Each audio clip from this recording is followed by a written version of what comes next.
आप लोग ना अभी बहुत दूर हो उस माइंडसेट से जो यूपीएससी चाहता है। तो मैं आपको बताऊं ड्रीम क्या होता है। Dream is that will not let you sleep. आपको टारगेट पता है तो आप उस रास्ते में जाओगे, लेकिन आपको जीपीएस पता ही नहीं है कि यहां पर जाना है मुझे। तो आप तो जब घर से निकले हो खाली, तो आप बस ऐसे ही क्या करोगे, गेड़ियां मारोगे। मैं यही कहूंगा कि अपने माता पिता को खुशी के आंसू रुलाओ। इसको पढ़ के भी क्या उखाड़ लोगे अगर ये भूल गए तो। आपके पास टारगेट होना चाहिए। टारगेट लेस जो पढ़ाई कर रहा है उसका कभी भी टारगेट अचीव नहीं है। जय हिंद, नमस्कार एवरीवन, स्वागत है आप सभी लोगों का पीडब्ल्यू ओनली आईएएस प्रारंभ यूट्यूब चैनल पर। दोस्तों, अभी मेरी क्लास जो है वो प्रारंभ बैच के अंदर चल रही थी और जब मैं इस वीडियो को रिकॉर्ड कर रहा हूं तो मेरी एक आध क्लास बची हुई है। लेकिन प्रारंभ बैच में पढ़ाने में मजा बहुत आया और उम्मीद कर रहा हूं कि आप लोगों को भी काफी मजा आया होगा। मैंने पर थ्रू आउट द सेशन जब तक एंशिएंट हिस्ट्री पढ़ाया, आप स्टूडेंट्स के अंदर मैंने एक बहुत ही कॉमन चीज देखी और उस चीज को मैं आज यहां पर हाईलाइट करना चाहता हूं, जिसकी वजह से शायद आप लोग इस एग्जाम में रिजल्ट प्रोड्यूस करने से काफी दूर रह जाएंगे। कुछ बहुत कड़वी बातें हैं जो मैं आपको बताना चाहता हूं। बहुत सारे स्टूडेंट्स हैं प्रारंभ के अलावा भी जो इस चैनल पे हैं, मुझसे कनेक्ट करते हैं। जब उनसे बात करता हूं मैं, तो ऐसे डाउट्स आप लोगों के होते हैं ना, जो मुझे लगता है कि आप लोग एक अलग ही डायरेक्शन में चल रहे हो। आप पता नहीं यूपीएससी सिविल सर्विसेज एग्जामिनेशन को समझ भी पा रहे हो कि नहीं समझ पा रहे हो। मुझे तो कभी कभी ऐसा डाउट होता है। मतलब मैंने अभी तक जितने स्टूडेंट्स को पढ़ाया, जो आप लोग कॉलेज स्टूडेंट्स हो ना, आप लोग ना अभी बहुत दूर हो उस माइंडसेट से जो यूपीएससी चाहता है। उन चीजों पे मैं यहां पर हिट करना चाहता हूं, कुछ आप लोगों को बातें यहां बताना चाहता हूं। आप लोगों ने बहुत सारी चीजें सुनी होंगी कि ये बेसिक्स हैं, एनसीईआरटी पढ़ो और ये तरीका है, यहां से पढ़ना है। ये सब चीजें आपको पता है। What are the basics, what are the sources, what is the syllabus, क्या इंपॉर्टेंस है पीवाईक्यू की, आंसर राइटिंग कब करनी है, ये सारे क्वेश्चंस आप लोग सब पूछते रहते हो। लेकिन मुझे ऐसा लगता है कि there are some basics in basics के पहले, यानी कि I want to tell you the basics of basics. ये जो आप बेसिक्स की बारे में बात कर रहे हो ना, इनसे भी पहले कुछ और बेसिक्स हैं जिसको अगर आपने फॉलो नहीं किया तो ये बेसिक्स आप चाहे जितनी मर्जी कर लो, आप इस एग्जाम के क्लोज नहीं आ पाओगे। तो चलिए एक बार मैं आपको उन चीजों पे हाईलाइट यहां पर करना चाहता हूं। देखो, पहली चीज तो अपने दिमाग में कुछ चीजें बैठाओ। सभी लोगों को मैं बोल रहा हूं यहां पर, चाहे प्रारंभ वाले स्टूडेंट्स मुझे सुन रहे हो या फिर मुझे कोई और भी स्टूडेंट सुन रहा हो और वो यूपीएससी की प्रिपरेशन करना चाहता है। देखो यार, ये यूपीएससी की तैयारी एक स्प्रिंट रेस नहीं है। मैंने स्टूडेंट्स के माइंडसेट को पढ़ा, मुझे ये लगा कि स्टूडेंट को लगता है कि बस एक बार हमें दम लगानी है, ताकत लगानी है और मेरा एग्जाम क्लियर हो जाएगा। ये एक स्प्रिंट रेस नहीं है, it is a marathon race. यानी कि आपको लंबा समय दौड़ना पड़ेगा, आपको कंटिन्यूअसली दौड़ना है। आप इस बात को समझिए। ऐसा नहीं है कि एक महीने हमने मेहनत कर ली, हमने 1.5 महीने मेहनत कर ली और काम हो जाएगा, ऐसा नहीं है। तो ऐसा भी अपने आप को शेड्यूल मत बनाया करिए कि आप 15 घंटे 12 घंटे पढ़ने की तरफ चले जाएं, 18 घंटे पढ़ने की सोचने लग जाएं और फिर उसके बाद 1 महीने बाद आप इतना ब्लास्ट हो जाएं कि आपकी पढ़ाई एकदम नीलबट्टे सन्नाटा हो जाए। तो पहली चीज जो आपको सारे बेसिक्स शुरू करने से पहले दिमाग में कहीं रखनी है कि this exam is not a sprint race, ये मैराथन है। आपको एक ही स्पीड से कंटिन्यूअसली एटलीस्ट 1.5-2 साल दौड़ना है। I hope you understand the meaning of marathon. ठीक है, फिर उसके बाद यूपीएससी एक एकेडमिक एग्जाम नहीं है।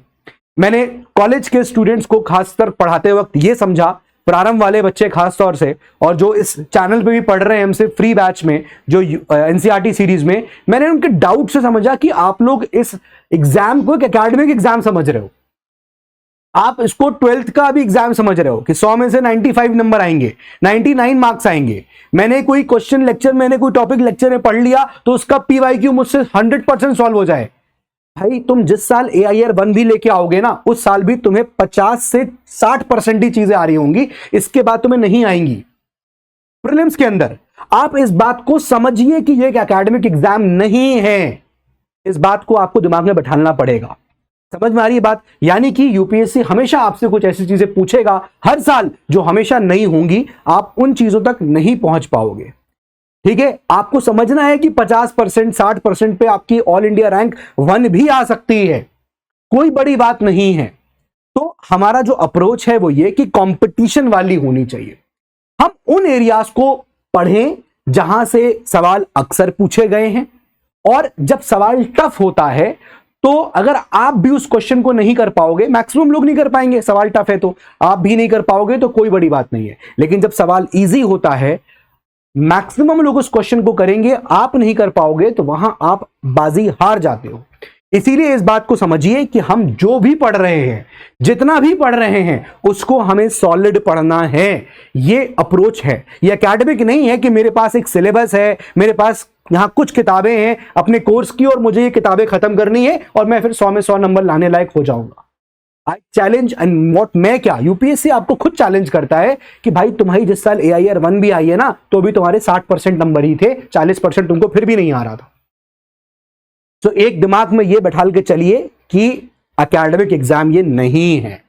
आपको डायरेक्ट क्वेश्चंस देखने को नहीं मिलेंगे एग्जाम में, जैसा अभी तक आप क्लास 12th में करते आ रहे होगे, जैसा अभी तक आप कॉलेज में देखते आ रहे होगे कि भाई ये पढ़ा यही एग्जाम में आ गया। डायरेक्ट क्वेश्चन नहीं आएगा। यूपीएससी आईएएस बना रहे हो, आईएएस बन रहे हो, डायरेक्ट क्वेश्चन नहीं होगा। जो पढ़ा है हो सकता है उसका एप्लीकेशन करके आपको आंसर डराइव करना हो, और ये चीज एक दिन में नहीं आएगी। आप ये सोचोगे कि मैं एक दिन में कर ले जाऊंगा, नहीं, आप इसको पढ़ोगे over the period of time.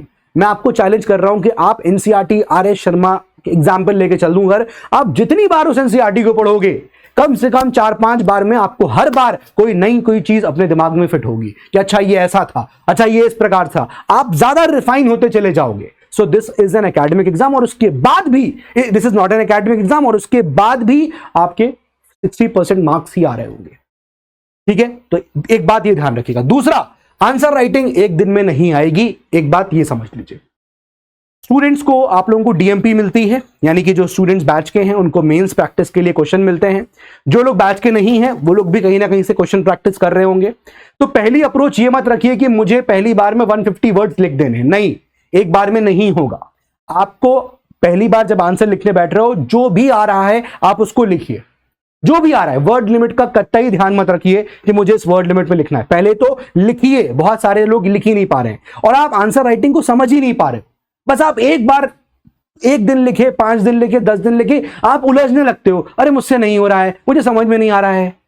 यह एग्जाम आपके मेंटल स्ट्रेंथ को भी जांचता है। मैं इस बात को कई बार बोल चुका हूं। ये सब बातें मैं आपको अलग सेशन में आके इसलिए कर रहा हूं क्योंकि क्लासेस के अंदर इतना ज्यादा मुझे समझाने का वक्त नहीं मिलेगा और ना मिलता है। इसीलिए ये आपके लिए अलग से मैंने सेशन रखा हुआ है कि आप समझो इस चीज को कि एक बार में चीजें नहीं होंगी। Answer writing will take 5 months, 6 months. आप 5-6 महीना लिखोगे तब आपको कहीं उतना नॉलेज में, उतना तरीका समझ में आएगा जो it will not be perfect, but yes, मैं कह सकता हूं कि यूपीएससी के लेवल के हिसाब से आप कहीं ना कहीं पहुंचने लग जाओगे। तो एक बात ये ध्यान रखिए, पहली चीज, it's not a sprint race, marathon है, यानी कि एक लंबे समय के लिए आपको एक ही स्पीड से दौड़ना है। आंसर राइटिंग के लिए भी वही चीज अप्लाई हो रही है कि एक दिन में नहीं आएगा आंसर राइटिंग, 10 दिन में नहीं आएगा, 1 महीने में नहीं आएगा। हो सकता हो किसी को 5 महीने लगे, किसी को 6 महीने लगे, किसी को 1 साल लगे, लेकिन टाइम लगा दो इतना, क्योंकि एक बार अगर आपने 1 साल भी लगा के दे दिया तो शायद दूसरा साल, तीसरे साल में आपका एग्जाम क्लिक हो सकता है। एक बार एग्जाम क्लिक हुआ तो आप सोचिए कि अभी आप क्या हैं, और अगर आपका एग्जाम क्लियर हो गया आज से 3, 4, 5 साल बाद भी, 6 साल बाद भी, तो आप क्या हो जाएंगे। आपकी जो किस्मत है, आपकी जो दुनिया है, वो एकदम पलट जाएगी। इसलिए पेशेंस इज द की फॉर दिस एग्जामिनेशन। पेशेंस रखिए, ये बेसिक्स हैं जो शुरुआत करने से पहले दिमाग में फिट करने पड़ेंगे, जो आप लोगों के दिमाग में नहीं है। You people lack patience, you people lack the consistency कि आप रोज नहीं दौड़ते हो, उतनी स्पीड से नहीं दौड़ते हो, आपको उतनी स्पीड से डेली दौड़ना है। ये बात आपको समझनी है। तीसरी बात, अब बहुत सारी चीजें हैं जो स्टूडेंट कहते हैं कि सर बैकलॉग बैकलॉग बैकलॉग। मैं आपको ना एक बहुत ही अच्छी बात बताता हूं बैकलॉग को लेकर, और शायद आपका एक ये नजरिया आपको पहली बार कभी सुनने को मिल रहा होगा। मैं आपको ये चैलेंज भी कर सकता हूं। आपका प्रेजेंट लेक्चर कभी मिस हो जाता है तो आप इसको क्या बोलते हो कि बैकलॉग बोलते हो, कि मेरा ही बैकलॉग हो गया, ठीक है।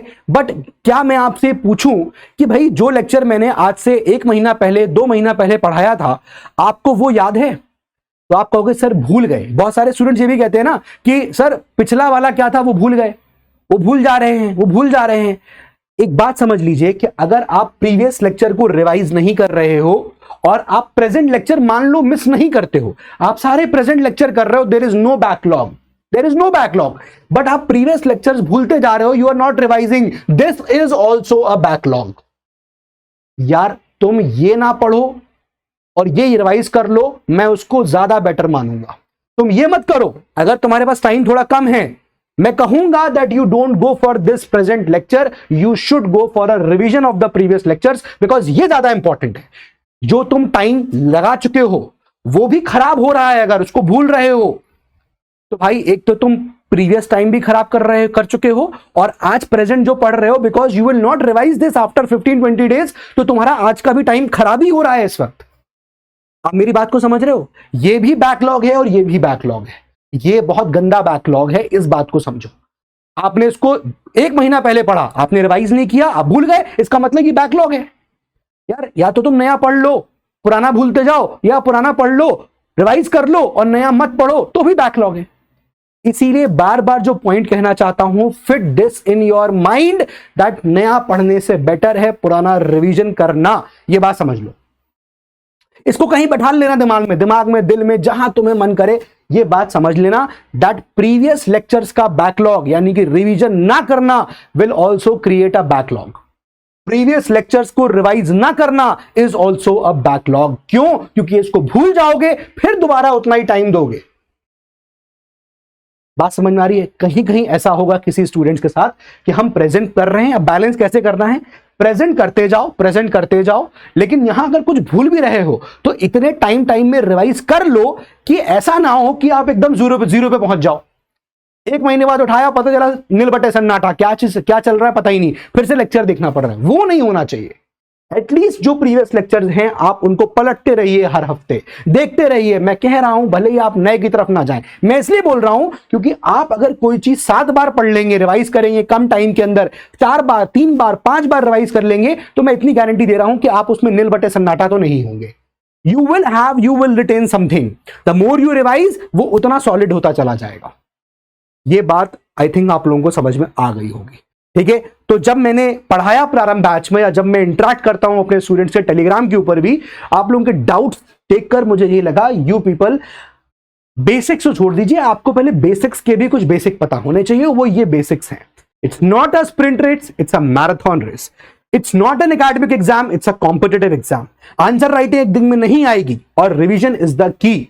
प्रीवियस लेक्चर्स को भी भूल जाना इज ऑल्सो अ बैकलॉग, और ये गंदा बैकलॉग है क्योंकि आपका प्रेजेंट भी खराब हो रहा है इससे, और पास्ट भी आपने खराब कर लिया। इसलिए टाइम पे रिवीजन। मैं ये नहीं कह रहा हूं कि हर वक्त हर दिन रिवीजन ही कर लो यार, एटलीस्ट जो एक कभी पढ़ा था उसको हर 15 दिन में, 7 दिन में, 5 दिन में, जैसे तुम्हें लग रहा हो, आप नया ना पढ़ के, मैं कहूंगा कि आप इसका बैकलॉग बनाना गवारा होना चाहिए, लेकिन यह बैकलॉग इतना गवारा नहीं होना चाहिए, क्योंकि ये अगर खराब हो रहा है इसका मतलब पढ़ने का फायदा ही नहीं। इसको पढ़ के भी क्या उखाड़ लोगे अगर ये भूल गए तो, क्योंकि फिर इसको जाओगे, ये भी भूल जाओगे कुछ टाइम के बाद। तो प्लीज इस साइकिल से बाहर निकलिए। रिवीजन रिवीजन रिवीजन, बार बार चिल्ला के हम लोग थक रहे हैं, बट आपको उसको फिट करना है दिमाग के अंदर।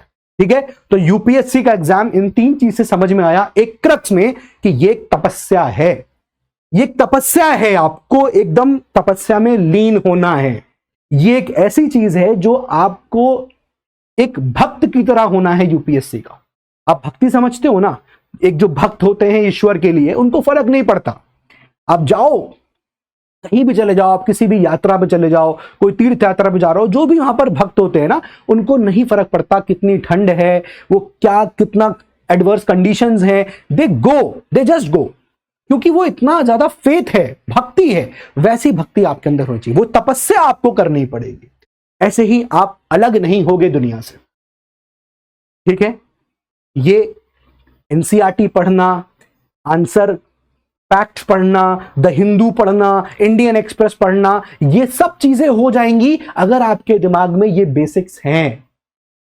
क्योंकि स्टूडेंट्स को कॉपी किताब के साथ टेबल पे बैठना आता ही नहीं है। आप हर 10 मिनट में फोन उठाने वाले जनरेशन बन गए हो, हर 15 मिनट में आप फोन स्विच करने वाले जनरेशन बन रहे हो। तो avoid this right now, don't let this come into you, because आप कुछ सालों में अगर देश चलाने वाले हो, आप ब्यूरोक्रेट बनने वाले हो, तो बिहेव लाइक एन ऑफिसर। ठीक है, नेक्स्ट आगे मैं कुछ बातें बोलूंगा। रियलिटी इज दिस, 3 बातें आपको रियलिटी बताना चाहूंगा। पहली रियलिटी ये है कि 1 साल लगेगा आपको बेयर मिनिमम लेवल अटेन करने में।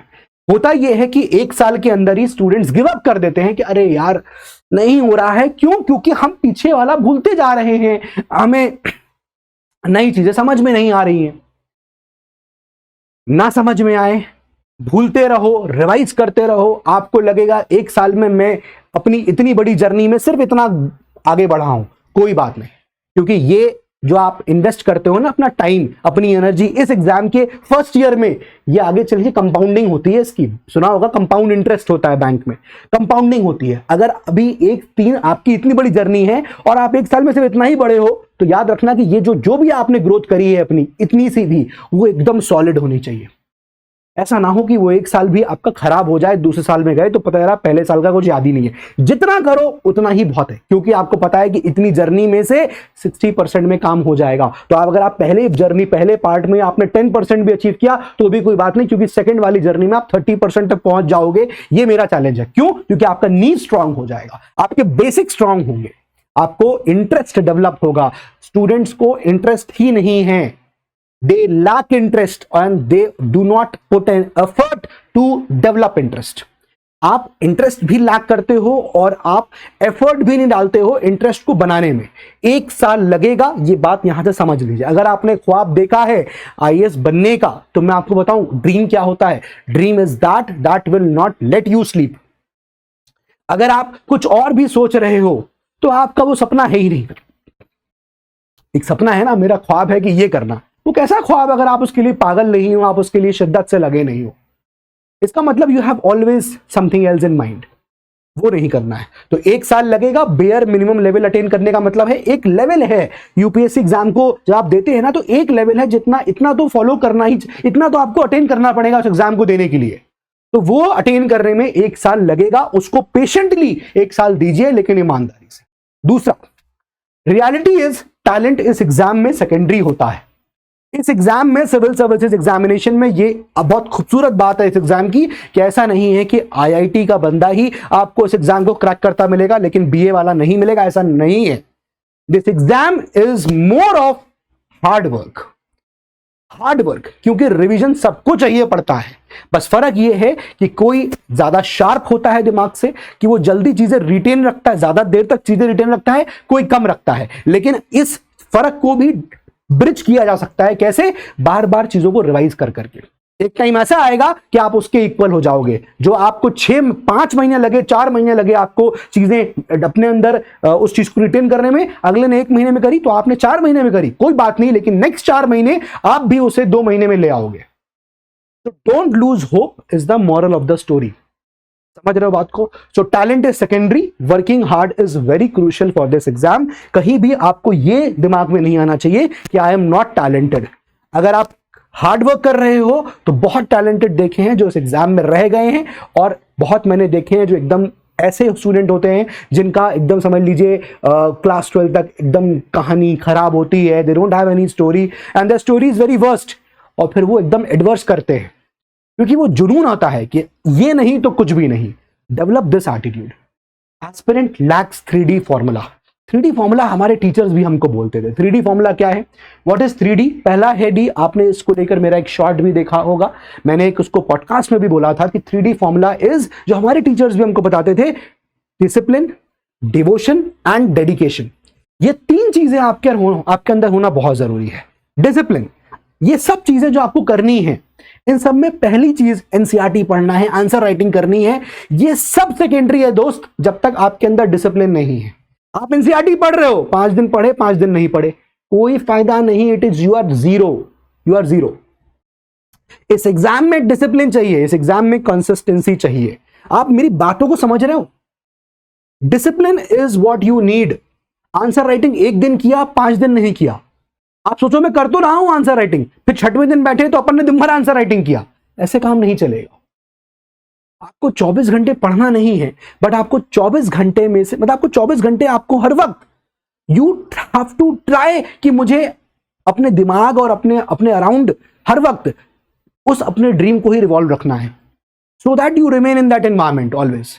और जब आप उस अपने गोल को हर वक्त अपने दिमाग के चारों तरफ घुमाओगे ना, तो आप वो सारे स्टेप्स जो ले सकते थे गलत, वो नहीं लोगे, क्योंकि आप हर वक्त अपने स्टेप को कैलकुलेट करोगे कि ये मेरा स्टेप मेरे ड्रीम से मुझे कितना दूर ले जाएगा और ये स्टेप मेरे ड्रीम को कितना मुझे क्लोज लेके आएगा। तो बेसिक्स जो है ना कि एनसीईआरटी पढ़ो, पीवाईक्यू देखो, सिलेबस देखो, उससे भी बड़ा बेसिक ये है कि पहले अपने अंदर डिसिप्लिन मेंटेन करो। एक बार डिसिप्लिन आ गया ना तो एनसीईआरटी आप लगा, मैं चैलेंज कर रहा हूं, आप 6 महीने के अंदर सारी एनसीईआरटी खत्म कर सकते हो। Self you lack discipline. Coaching कुछ नहीं करता है, पता है? कोचिंग जो होता है ना वो आपको सिर्फ गाइड करता है। You get a proper routine, you get, हाँ ये फायदा मैं मानता हूं कि चीजें जो टफ होती हैं वो आपको इजी मिल जाती हैं, आपको थोड़ा सा पका के मिल जाती हैं, बट ये चीज हमेशा नहीं होनी चाहिए। कुछ चीजें आपको खुद पकानी चाहिए so that you get the confidence. आप समझ रहे हो इस बात को?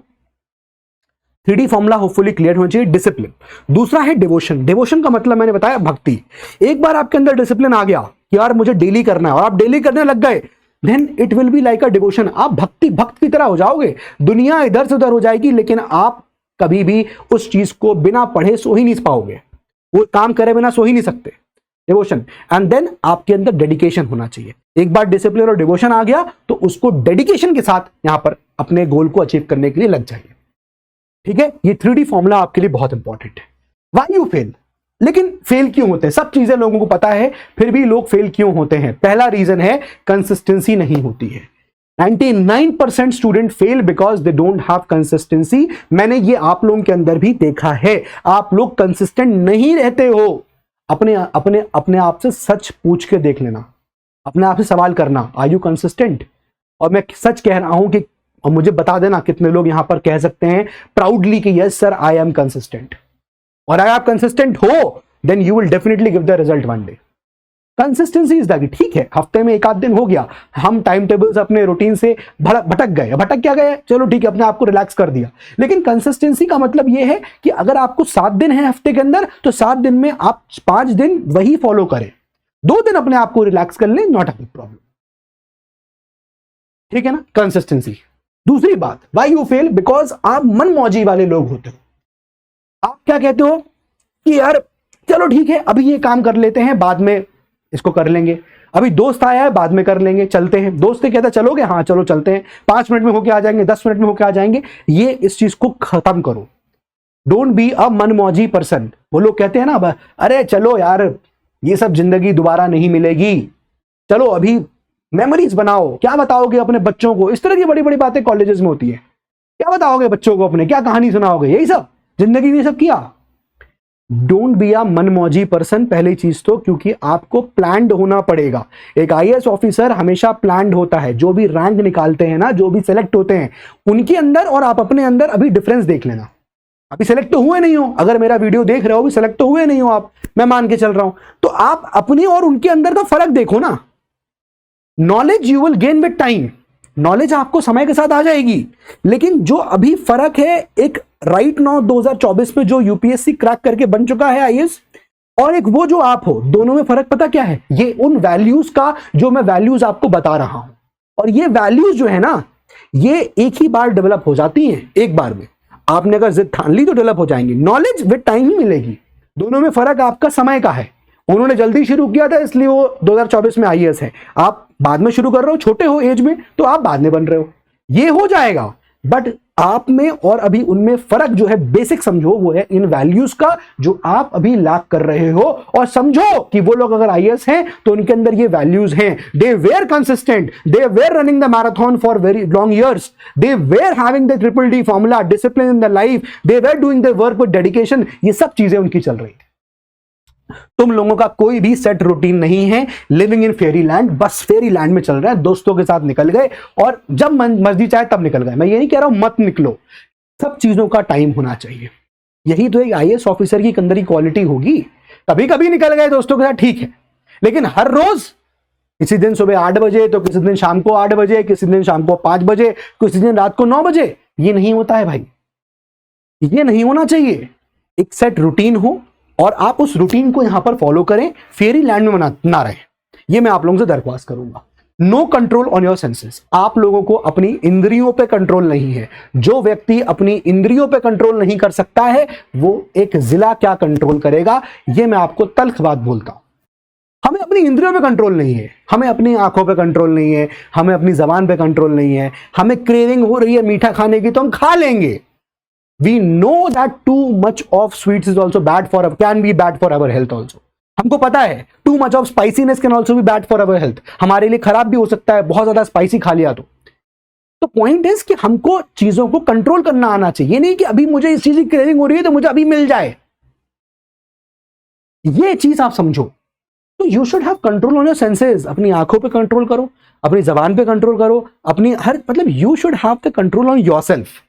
अगर जिस दिन आप अपने आप को कंट्रोल कर लोगे, आपने ये कंट्रोल कर लिया कि मैं अभी पढ़ूंगा तो मतलब पढ़ूंगा, जिस दिन ये कर लिया ना आपने, you are already half done, half work is done. क्योंकि half work is this only कि अपने आप को सेंसेस में कंट्रोल करना, अपनी इंद्रियों को कंट्रोल करना। आप इंद्री को जीत लोगे अपनी, तब कोई बात ही नहीं है। ऑब्वियसली ये इंसान की फितरत है कि वो इंद्रियों को इतनी आसानी से जीत नहीं सकता, फिर तो भैया भगवान हो जाएगा। तो ये रहेगा, there will be some part, but you have to control it. You can not regulate it, but you can control it to some extent. तो अपने आप सेंसेस को कंट्रोल में लाइए, ये आपको बहुत कुछ हेल्प करेंगे आपके गोल की तरफ बढ़ने में। मैं आपको ये एक तरीका बता रहा हूं, ठीक है। तो ये कुछ यहां रीजंस हैं, बेसिक्स के ही बेसिक्स। मैं ये भी नहीं कह फेल होने के रीजन ये होंगे कि आपने पीवाई क्यों नहीं किया सिलेबस, ये सब बात की बात है। अगर आप ये नहीं कर रहे हैं तो क्या पीवाई क्यों लगाओगे, कंट्रोल ही नहीं ना अपने सेंसेस पे, चले गए दोस्तों के साथ बाहर। अगर आप ये रहोगे तो क्या ही फायदा एक पीवाई क्यू एक पेपर लगा के, एक सेट ऑफ क्वेश्चन पेपर लगा के, अगर आप मनमौजी हो, क्या फायदा अगर आपके अंदर कंसिस्टेंसी नहीं है, नहीं कर पाओगे इस एग्जाम। एक्सेप्शंस आर एवरीवेयर, मैं ये नहीं कह रहा हूं एक्सेप्शंस नहीं होंगे, एक्सेप्शंस आर एवरीवेयर। 99.9% स्टूडेंट्स इस चीज को यहां ध्यान रखें। Next, solution. बहुत सारी चीजें मैंने आपको बताई। Now what is the solution? Solution is follow the basics of basic. Basic जो है न्यूज़पेपर्स, वो एनसीईआरटी, आंसर राइटिंग, पीवाईक्यू, इनके भी आप पहले बेसिक्स को फॉलो करिए। क्या चीज है? पहला, हैव टारगेट्स। आपके पास टारगेट होना चाहिए। टारगेट लेस जो पढ़ाई कर रहा है उसका कभी भी टारगेट अचीव नहीं होगा। आपको पता ही नहीं है ना मुझे कहां जाना है। आप गूगल मैप लगाते हो ना कि मुझे घर से निकलना है, मुझे इस जगह पहुंचना है, यू नो योर वे, आप अपने टारगेट तक पहुंच जाओगे, राइट। अगर आपके पास टारगेट ही नहीं है कि मुझे जाना कहां है, तो आप जा रहे हो, बस आप बस जा रहे हो, and you don't know you can take any path. Then फिर आप कोई भी रास्ता चूज करोगे। आपको यहां जाना था, आपको टारगेट पता है, तो आप उस रास्ते में जाओगे। लेकिन आपको जीपीएस पता ही नहीं है कि यहां पर जाना है मुझे, तो आपको जब घर से निकले हो खाली, तो आप बस ऐसे ही क्या करोगे, गेड़ियां मारोगे, चला रहे हो बाइक इधर उधर। तो हैव टारगेट्स। आपके पास ईयरली टारगेट होना चाहिए, आपके पास मंथली टारगेट होना चाहिए, आपके पास वीकली टारगेट्स होना चाहिए, आपके पास डेली टारगेट होना चाहिए। ये जब आपके पास होगा तब आपको पता चलेगा अच्छा ठीक है ये मुझे करना है। Now you have the things, actions आपको क्या करने हैं ये आपके पास होंगे। दूसरी बात, राइट ग्रुप आपके अराउंड होना चाहिए। ये वो बेसिक्स हैं जो शायद पढ़ने से पहले भी इंपॉर्टेंट है, क्योंकि अगर आप राइट ग्रुप के अराउंड नहीं हो, आपके अराउंड जो लोग हैं वो अगर सही नहीं है, तो आपको वो हर आधे घंटे एक घंटे में कॉल करके बोलेंगे चलो अब ये करते हैं, चलो वहां खाने चलते हैं, चलो समोसा खा लेते हैं, चलो अब चाय पी लेते हैं। यही ज्यादातर चलता है। और कॉलेज लाइफ में ये चीज भरपूर होती है, भरपूर। 24 घंटे में से 25 घंटे लोग चाय पीने निकलते हैं। You should have a right group. 24 घंटे में अगर आप 1 घंटा भी निकल रहे हो तो इस 1 घंटे में भी कुछ काम की बातें हो, ये इंपॉर्टेंट है। इंजॉय, मतलब आप कहोगे सर ये तो आप ऐसी बातें कर रहे हो कि आदमी डिमोरलाइज हो जाए, हर वक्त पढ़ाई की बात करें। नहीं, वो चीज आपके लिए फन बन जाएगा। You will enjoy those things.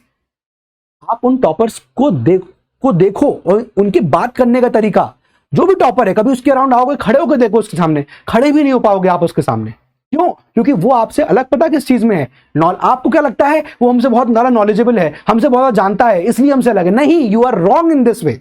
यही बेसिक्स है जो आपके दिमाग में गलत फिट है। वो टॉपर और आप में फर्क नॉलेज का नहीं है। नॉलेज तो विद टाइम आपको भी आ जाएगी, वैल्यूज का है, जो अगर आप डेवलप नहीं करोगे तो वो नॉलेज भी आप कभी अटेन नहीं कर सकते।